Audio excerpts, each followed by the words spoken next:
Assalamualaikum warahmatullahi wabarakatuh. Selamat datang teman-teman semuanya ya, tentunya di mata kuliah Sistem Informasi Manajemen ya. Oke, pada pertemuan kali ini kita masuk pertemuan ke-9 ya, ke pertemuan ke-9. Ini topik kita masih melanjutkan dengan topik sebelumnya, tema sebelumnya mengenai sistem bisnis elektronik ya. Ini yang pertemuan ke-9 ini bagian yang kedua ya.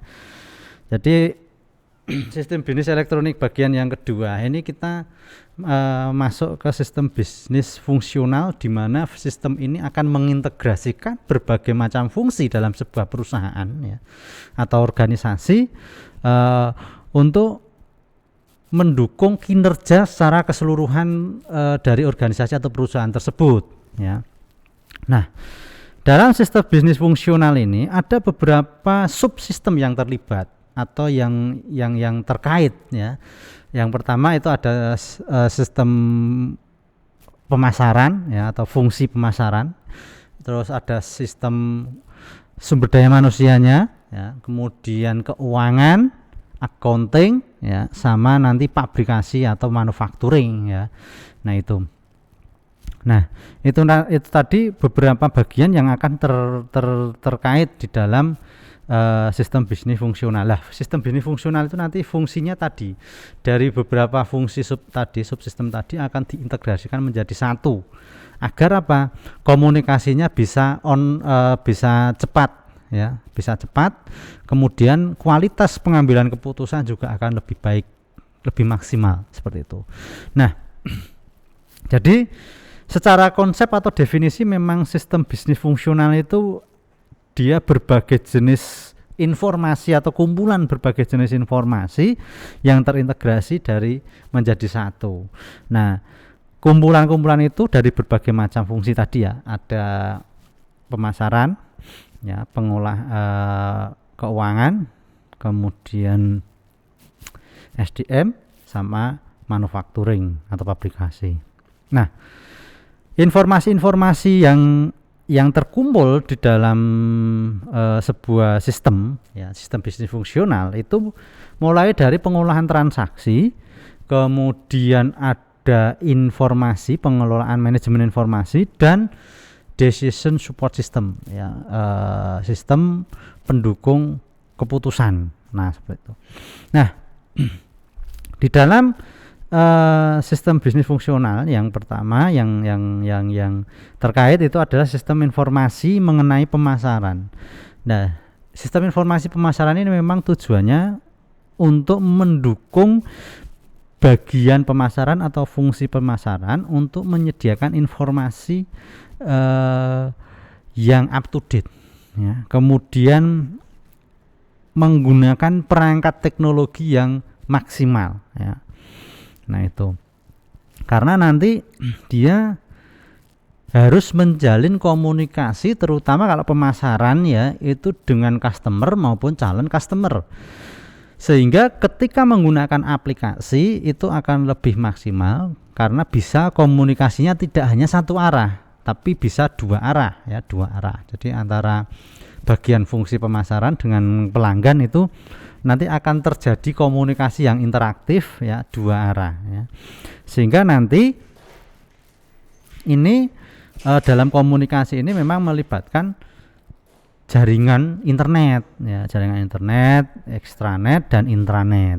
Nah, karena ini untuk membangun komunikasi dua arah itu ya, dengan penggunaan teknologi otomatis nanti akan lebih mudah, dan pelanggan atau calon customer juga akan lebih memahami ya apa yang akan kita sampaikan atau apa yang kita tawarkan. Secara garis besar gambarannya bahwasanya sistem informasi dalam bisnis fungsional ya, ini ya, sistem bisnis fungsional ini seperti kayak bintang. Bintang ada 5 sisi, yang masing-masing sisi itu ujungnya itu terkoneksi atau terintegrasi, tersambung dengan fungsi ya. Misalnya ujung yang pertama paling atas itu terintegrasi dengan pemasaran. Nah, jadi di dalam pemasaran, fungsi pemasaran itu tugasnya apa? Dia mengelola hubungan baik dengan pelanggan, melakukan pemasaran atau penawaran produk secara interaktif. Kemudian ketika ada penjualan itu terjadi dalam melakukan rekapitulasi itu dilakukan secara otomatis atau otomatisasi tenaga penjualan. Ketika ada orderan itu langsung masuk ya, langsung masuk, ada remindernya seperti itu. Nah itu di dalam perusahaan-perusahaan besar ya memang itu sekarang sebagian sudah ada yang mengimplementasikan itu ya. Jadi ketika ada ada orderan otomatis langsung masuk melalui aplikasi. Memang yang sering kita ketemui yang saat ini sering kita temui itu adalah sistem bisnis marketplace pada marketplace ya. Yaitu dia terintegrasi semuanya ya.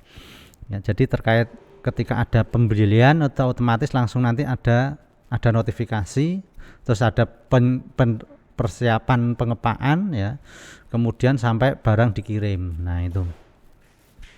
Kemudian yang kedua terkoneksi dengan sumber daya manusianya. Jadi dia nanti akan memperhitungkan ketika memproduksi barang itu butuh berapa tenaganya, bagaimana menghitung gajinya, ketika membutuhkan lembur bagaimana melakukan menghitung lemburnya. Jadi dia melakukan analisa kompensasi bagian itu.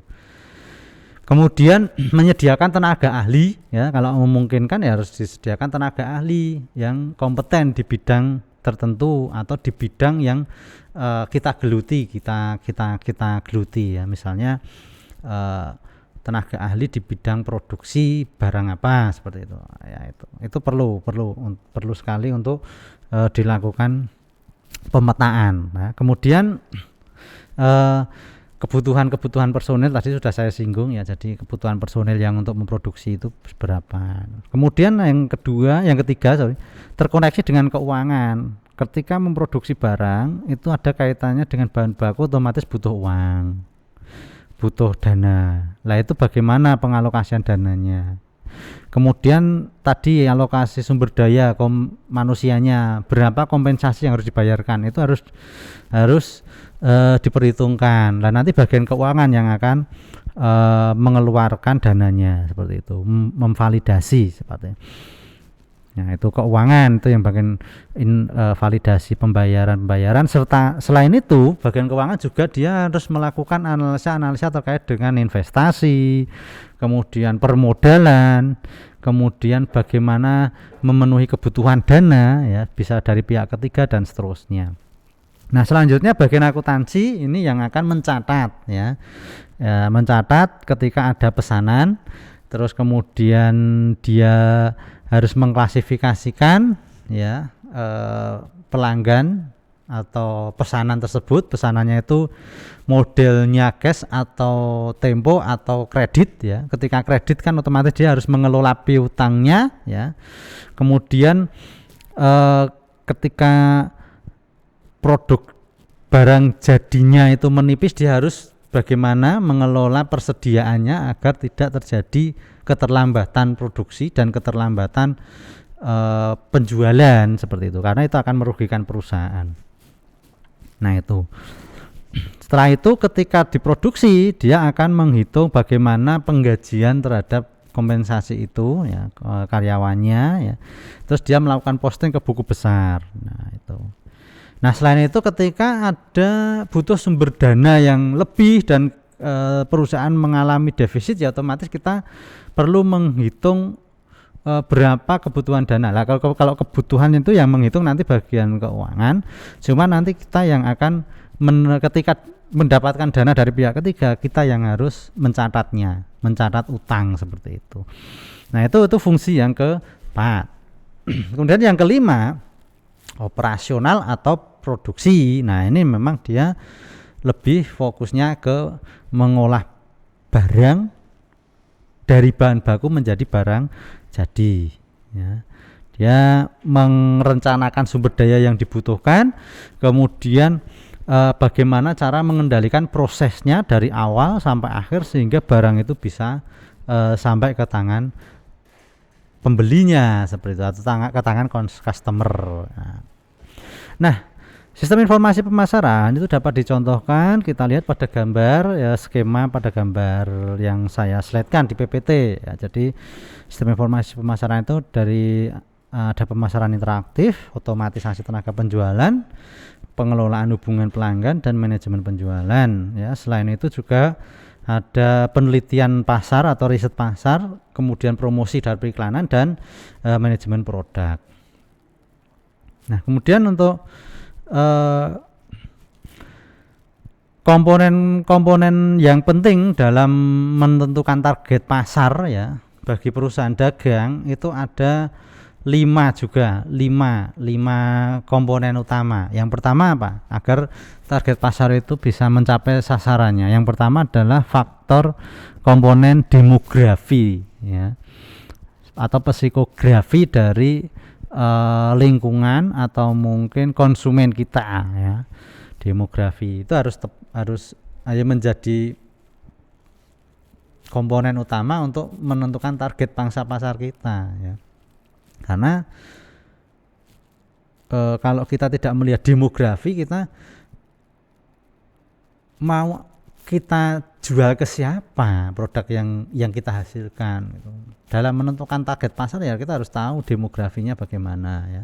Terus yang cocok itu daerah mana. Nah, itu kalau kita tidak mengetahui, tidak memperhatikan komponen demografi, kita tidak akan tahu, dan nanti bisa jadi kalau tidak sesuai dengan demografinya ya, peluang demografi ya, produk kita tidak akan laku otomatis seperti itu.